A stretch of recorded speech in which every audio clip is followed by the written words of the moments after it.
The balance between the bass and drums is critical because it provides the power of the mix. The key is to make the bass, kick, and snare work together to provide the foundation and the pulse of the song, yet still be able to hear each one distinctly. In this video, I'm going to show you how that's done. So now that you have a drum mix that you've gotten either from using any of the approaches before, from starting with the kick, from starting with the toms, from starting with the overhead, from starting with the snare, and now that you have it, we're going to put it aside for a second and mute it, and we're just going to listen to the bass. We're going to bring that bass up so it's about -10 on the master mix bus meters.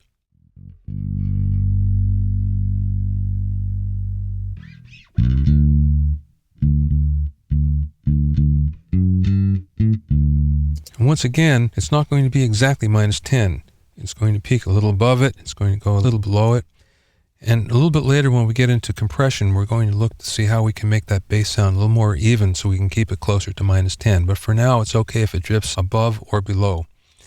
So now that we got the bass sound right around -10, now what we're going to do is we're going to unmute the drums, but we just want to listen to the kick drums.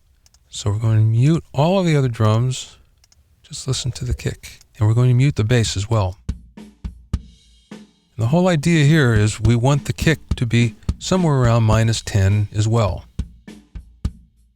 And again, it's going to drift a little above, a little below. Now let's unmute the bass.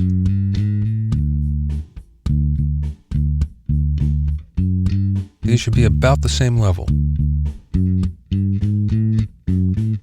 Now let's unmute the snare drum.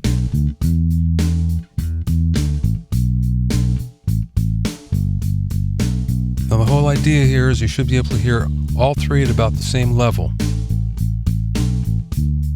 Now we're going to listen to all the other drums, and especially listen to see if when we put all the drums in, if the bass gets masked in any way, if all of a sudden it seems like it's diminished the level or the definition is diminished. So let's unmute them all and have a listen, and we're going to listen at the drum fill.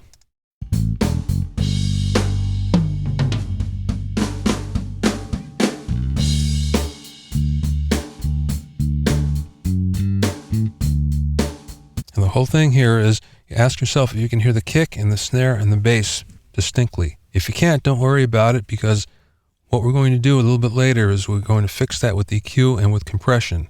But right now we just want to get it in the ballpark where all three sound like they're about at the same level.